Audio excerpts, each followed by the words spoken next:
آپ سن رہے ہیں سعدیہ عابد کے ناول بند قبا کھلنے لگی جانا کی 42ویں قسط۔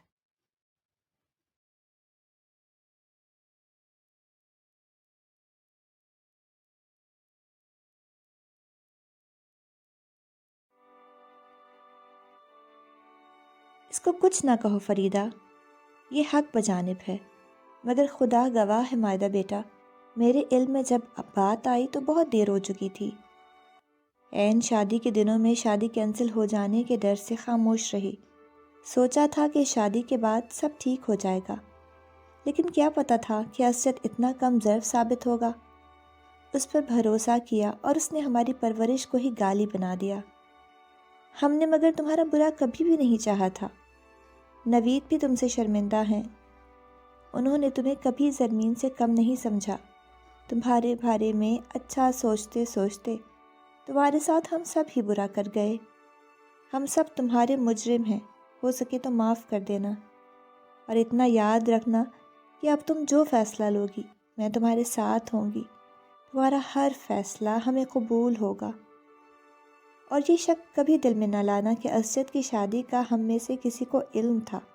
ہم سب کو ہی اسجد نے بے وقوف بنایا، دھوکہ دیا۔ وہ بیٹے کی وجہ سے شرمندہ تھیں، اس کے سامنے ہاتھ جوڑ دیے تھے جنہیں وہ تڑپ کر تھام گئی تھی۔ مامی، آپ کو میں نے کبھی مما سے کم نہیں سمجھا۔ تھوڑی دیر پہلے جو بکواس کی اس کے لیے مجھے معاف کر دیں۔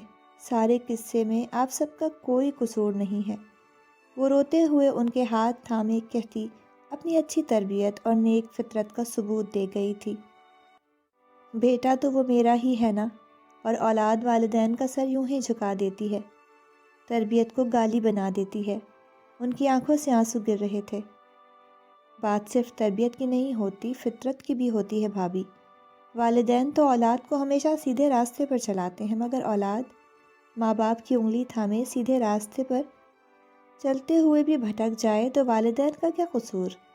فریدہ نے نم لہجے میں ان کی ڈھارس بندھائی تھی، انہیں شرمندگی کے حصار سے نکالنا چاہا تھا۔ قصور جس کا ہے میں اس کو سزا دینے پر قادر نہیں ہوں، لیکن میں اسے معاف بھی نہیں کر سکتی ہوں۔ آپ کہہ دیجئے گا اسجد عالم سے جا کر کہ مجھے ڈیورس چاہیے۔ پتھرائے ہوئے انداز میں کہتی وہ ان دونوں پر ہی کوئی قیامت ڈھا گئی تھی۔ مائدہ، یہ تم کیا کہہ رہی ہو بیٹا؟ وہ مائدہ کے زرد چہرے اور بے تاثر آنکھوں میں دیکھ رہی تھی۔ جو آپ نے سنا مما، میں اس شخص کا حوالہ اپنی ذات سے مٹا دینا چاہتی ہوں جس نے میری ذات کو تنکے سے بھی ہلکا کر دیا۔ وہ رونا نہیں چاہتی تھی مگر رو رہی تھی۔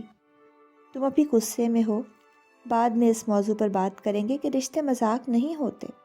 ہم اسجد کو برا کہہ رہے ہیں کہ اس نے برائی ثابت کی ہے، مگر اس سب کے باوجود اپنا فیصلہ نہ لو۔ وہ جیسا بھی ہے تمہارا شوہر ہے۔ وہ ان ماؤں میں سے نہ تھیں جو ذرا ذرا سی بات پر شہ دے کر اولاد کو سر چڑھاتی ہیں۔ معاملہ کچھ بھی تھا، انہیں اس کا فیصلہ غلط لگا تھا، اس لیے پہلے ہی موڑ پر باور بھی کروا دیا تھا۔ انہوں نے مجھے کبھی بیوی نہیں سمجھا، انہوں نے شادی کے 1.5 سال تک میری توہین کی، مجھے یہ باور کروایا کہ میں ان کی بیوی نہیں صرف اس گھر کی بہو ہوں، اور میں نے آپ سب کے لیے، آپ سب کو دکھ سے بچانے کے لیے، اپنا بھرم بچانے کو ہر تذلیل سہی، سب کچھ برداشت کر لیا، ہر الزام، ہر کڑوی بات سہ گئی، مگر اب ایک لمحہ ان کے ساتھ نہیں رہ سکتی جنہوں نے میری سچے جذبات کو پامال کر دیا۔ مجھے اب کسی کے لیے بھی کمپرومائز نہیں کرنا، مجھے ڈیورس چاہیے۔ وہ بہت مشکل سے کہہ رہی تھی کہ عزت نفس کی خاطر اس نے کیا کچھ سہا تھا، حرف شکایت لب سے ادا نہ کرنے والی، آگے عذاب سے بچنے کو تفصیلات بیان کر رہی تھی، اور ایسا کرتے ہوئے بھی تکلیف میں بھی خود کو کسی سے نظر ملانے کے قابل نہ سمجھ رہی تھی، اس لیے ان دونوں سے نگاہ چرائے رو رہی تھی۔ مائدہ، انہوں نے آگے بڑھ کر بیٹی کے کاندھے پر ہاتھ رکھا تھا، چہرہ تھامنا چاہا تھا مگر وہ فاصلے پر ہو گئی تھی۔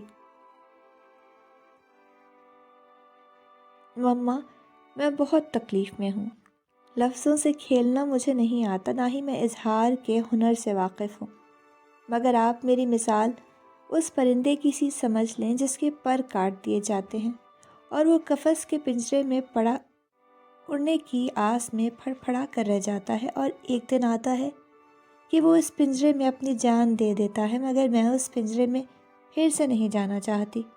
وہاں جا کر میں پھڑ پھڑا بھی نہ سکوں گی، اور آپ لوگ مجھ سے پھڑ پھڑانے، تڑپنے کا حق نہ چھینیں۔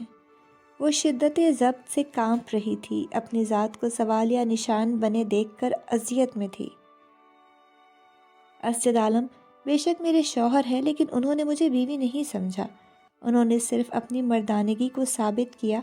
حق ہی حاصل کرنا ہوتا تو 1.5 سالوں میں حاصل کر چکے ہوتے۔ انہوں نے اپنی توہین کا بدلہ لیا ہے مجھ سے، اور بس۔ اس وقت میری جگہ کوئی اور ہوتا تب بھی انہوں نے یہی کرنا تھا، کیونکہ انہوں نے تو اپنی مردانگی کو سوالیہ نشان بننے سے بچایا تھا، اور خود کو بچاتے وہ مجھے ایک سوال بنا گئے۔ اور میں پھڑ پھڑا تو سکتی ہوں، مگر کچھ کر نہیں سکتی کہ وہ دنیا کی نظر میں میرے شوہر ہیں، مگر میرے احساسات، میرے جذبات کے وہ قاتل ہیں۔ انہوں نے مجھے بری طرح توڑ ڈالا ہے۔ انہوں نے اپنا حق کی طرح حاصل نہیں کیا، زور زبردستی اپنی مردانگی کی دھاگ بٹھائی ہے، اور ایک ایسے شخص نے جس نے مجھے عزت نہ دی، قدم قدم پر مجھے ذلیل کیا، مجھے میری ہی نظروں سے گرا دیا، اس کے ساتھ میں نہیں رہ سکتی۔ آپ لوگ مجھ پر ایک احسان کر دیں، مجھے اس شخص سے طلاق دلوا دیں۔ میری روح مردہ ہو گئی ہے، یہ حوالہ مجھے جیتے جی مار رہا ہے، مجھے قفس سے رہائی دلوا دیں، مجھے پل پل مرنے سے بچا لیں۔ وہ دوڑتی ہوئی وہاں سے نکل گئی تھی، اور ان دونوں کی تو وہ حالت تھی کہ کاٹو تو بدن میں لہو نہیں۔ وہ ایک دوسرے سے نظر چرائے کھڑی تھی کہ کچھ حقیقتیں بہت تلخ ہوتی ہیں، اندر تک مار دیتی ہیں، جیسے وہ مر گئی تھی اور وہ مرنے کے مرحلے سے گزر رہی تھیں۔ آپ سن رہے ہیں سعدیہ عابد کی قلم سے لکھا ناول بند قبا کھلنے لگی جانا۔ چینل کو ابھی تک سبسکرائب نہیں کیا تو ابھی سبسکرائب کریں اور بیل نوٹیفیکیشن کو آن کر لیں تاکہ ہر نئی آنے والی قسط کا نوٹیفیکیشن آپ کو بروقت مل سکے۔ شکریہ۔ راحم، میں یہاں سے کہیں نہیں جاؤں گی، یہ میرا گھر ہے۔ آپ اسد بھائی کے کیے کی سزا دینے کو مجھے میرے ہی گھر سے نہیں نکال سکتے، وہ روتے ہوئے کہہ رہی تھی۔ راحم آفس ٹیم کے ساتھ نیو یارک گیا ہوا تھا، آج ہی اس کی واپسی ہوئی تھی۔ بات جیسے ہی اس کے علم میں آئی تھی، اس کا سارا غصہ شازمین پر اترا تھا، اور اس نے گھر سے جانے کو کہہ دیا تھا، اور وہ حیرانگی سے نکلی تھی تو غصے اور ناراضگی سے انکاری ہو گئی تھی۔ بکواس بند کرو اور میرے سامنے سے چلے جاؤ شازمین، ورنہ میں غصے میں کچھ کر بیٹھوں گا، وہ چیخ کر بولا تھا۔ پلیز راحم، اس سارے قصے میں میرا کیا قصور ہے جو آپ میرے ساتھ ایسے پیش آ رہے ہیں؟ شازمین جان لٹانے والے شوہر کا ظالمانہ روپ دیکھ کر تڑپ اٹھی تھی۔ قصور تو تمہارا بھی ہے، دھوکہ تو تم نے بھی دیا ہے، کہ تم بھی جانتی ہوگی نا کہ اسجد بھائی مائدہ میں انٹرسٹڈ نہیں ہے، لیکن تم نے سچائی ہم سے چھپائی۔ وہ اس کو غصے سے گھور رہا تھا۔ مجھے یہ سب صرف ایک دن پہلے پتا چلا تھا، مگر میں یہ نہیں جانتی تھی کہ وہ شادی کر چکے ہیں۔ اس نے روتے ہوئے صفائی دینا چاہی۔ ایک دن ہو یا 1 سال، جب سچائی پتہ چلی تھی، ہمیں جب ہی سب بتا دینا چاہیے تھا، مگر تم نے اپنی بھائی کا خیال کیا، اور میری بہن کی تم سب نے مل کر زندگی تباہ کر دی، اور اب میں تمہیں ایک لمحے کے لیے اپنے گھر میں برداشت نہیں کروں گا۔ ابھی اسی وقت اپنے گھر چلی جاؤ، تمہارا بھائی اس لڑکی کو چھوڑ دے گا اور میری بہن کو عزت سے اپنے ساتھ لے جائے گا، اس کے بعد ہی تم اس گھر میں واپس آ سکو گی، ورنہ میں تمہیں آزاد کر دوں گا۔ وہ تڑپ کر اس کو دیکھنے لگی تھی، اس سے پہلے کہ کچھ کہتی کہ اس نے ہاتھ پکڑ کر اسے کمرے سے نکال باہر کیا تھا۔ راہی، میری بات سنیں، مجھے گھر سے نہ نکالیں، میں مر جاؤں گی۔ اسجد بھائی کی غلطی کی سزا مجھے مت دیں، پلیز، دروازہ کھولیں۔ وہ روتے ہوئے کہتی دروازہ پیٹ رہی تھی، اس کے دل کو کچھ ہونے لگا تھا، مگر مائدہ کا زرد چہرہ، اداس آنکھیں یاد آتے ہی وہ خود کو حق بجانب سمجھنے لگا تھا۔ شازمین، کیا ہوا ہے؟ ارحم کہیں جانے کے ارادے سے اپنے کمرے سے نکلا تھا، اس کو دیکھ کر اس تک چلا آیا تھا۔ ارحم بھیا، راہی مجھے گھر سے نکال رہے ہیں۔ اس کی ہچکیاں بند گئی تھیں۔ وہ پاگل ہو گیا ہے اور کچھ نہیں، مگر تم پریشان نہ ہو، ہم سب کے ہوتے تمہارے ساتھ کوئی زیادتی نہیں ہوگی۔ اس نے روتی ہوئی شازمین کے سر پر ہاتھ رکھتے ہوئے نرمی و شفقت سے اسے دلاسا دیا تھا۔ وہ بہت غصے میں ہیں ارحم بھیا، مجھے طلاق دینے کی بات کر رہے ہیں۔ وہ سہارا پا کر بکھری تھی اور وہ تو دھک سے ہی رہ گیا تھا۔ غصے سے کھولتے ہوئے اس نے دروازہ پیٹ ڈالا تھا۔ راحم، دروازہ کھولو۔ وہ جو سمجھ رہا تھا شازمین ہے، ارحم کی آواز سن کر لمحہ ضائع کیے بنا دروازہ کھول گیا تھا۔ کیا تماشا لگایا ہوا ہے تم نے؟ کہا تھا نا میں نے تم سے کہ اس سارے قصے سے تم شازمین کو دور رکھنا، تو پھر کیوں اسے گھسیٹ رہے ہو؟ وہ اس پر بری طرح برس رہا تھا۔ حقیقت جان کر بھی اس نے یہی بکواس کی تھی، اور اس نے راحم کو بہت نرمی اور پیار سے غصہ نہ کرنے کی تلقین کرتے ہوئے رشتوں کی اہمیت سمجھائی تھی، اور اسے لگا تھا کہ اس کو بات سمجھ آ گئی، مگر وہ غلطی پر تھا کہ جو وہ اس سے کہہ کر آیا تھا، کمرے میں آ کر اسی پر عمل کرتے ہوئے اسے گھر سے جانے کو کہہ رہا تھا۔ لینا دینا ہو یا نہیں، مگر میں فیصلہ کر چکا ہوں۔ اپنی بہن کو دیکھیں گے تب انہیں پتہ چلے گا کہ ایک بہن کی بربادی ایک بھائی کو کتنا بے سکون کر دیتی ہے، اور جب وہ میری بہن کو کوئی خوشی نہ دے سکے تو مجھے کیا ضرورت پڑی ہے جو ان کی بہن کو خوش رکھوں۔ وہ ارحم کے احترام میں آواز نیچی کر کے بول رہا تھا، وگرنہ غصہ تو اتنا تھا کہ بس چلتا تو دنیا کو آگ لگا دیتا۔ تم اسجد کی بہن کو نہیں، اپنی بیوی کا خیال کرتے ہوئے اس کو خوش رکھتے رہے ہو، اور آگے بھی رکھو گے۔ اس کو غصے سے گھورا تھا۔ میں فیصلہ لے چکا ہوں بھائی، جسے 1 انچ نہیں ہٹوں گا۔ وہ اس کے غصے سے خائف ہو کر بولا تھا۔ پاگلوں جیسی باتیں نہ کرو کہ کسی کی برائی کو اپنا لینا کہاں کی دانش مندی ہے۔ غصے میں اس کی حالت تو فراموش نہ کرو کہ اللہ نہ کرے کسی قسم کی اونچ نیچ ہو گئی تو کون ذمہ دار ہوگا۔ وہ اب اسے نرمی سے سمجھا رہا تھا۔ میں کچھ بھی نہیں سوچنا، سمجھنا نہیں چاہتا۔ میں اسے اس کے گھر بھیجنے کا فیصلہ کر چکا ہوں، اور یہی اس کے بھائی کے لیے بہت ہے کہ میں اسے زندہ سلامت اس تک بھیج رہا ہوں، جبکہ میری بہن وہاں اس کے گھر سے زندگی اور موت کی کشمکش میں لوٹی ہے۔ اور میں جانتا ہوں کہ میں غلط کر رہا ہوں، مگر پھر بھی کروں گا کہ اسجد بھائی کے جرم میں یہ بھی برابر کی شریک ہے۔ اس نے بھی ہمیں دھوکہ دیا، کم از کم یہی ہمیں بتا دیتی کہ اسجد بھائی کیا چاہتے ہیں۔ اس کی آنکھوں میں نمی تھی۔ مائدہ ان کی اکلوتی بہن تھی، بہت عزیز تھی وہ انہیں۔ اس کی تکلیف پر وہ تڑپ اٹھے تھے۔ شور اور تیز آوازوں پر وہ دونوں میاں بیوی ہی نہیں، مائدہ بھی اپنے کمرے سے نکل آئی تھی۔ پھپھو راحم مجھے گھر سے نکال رہے ہیں، مجھے ڈیورس دینے کی بات کر رہے ہیں۔ آپ سمجھائیں انہیں کہ ایسا نہ کریں، میں مر جاؤں گی پھپھو۔ وہ فریدہ کو دیکھ کر ان سے لپٹ کر جو بولی تھی، اسے سن کر ان کے پیروں تلے سے زمین ہی سرک گئی تھی۔ تم یہاں سے چلی جاؤ شازمین، ورنہ میں تمہیں خود جان سے مار دوں گا۔ وہ دھاڑا تھا۔ کیا بکواس ہے یہ راحم؟ یوسف الحسن اس کے عین سامنے ٹھہر گئے تھے۔ آئندہ تم نے شازمین سے اس لہجے میں بات بھی کی تو مجھ سے برا کوئی نہ ہوگا۔ شازمین اس گھر کی بہو ہے، اور ہم اپنی بہو کی توہین اس کے شوہر کے ہاتھوں بھی برداشت نہیں کر سکتے۔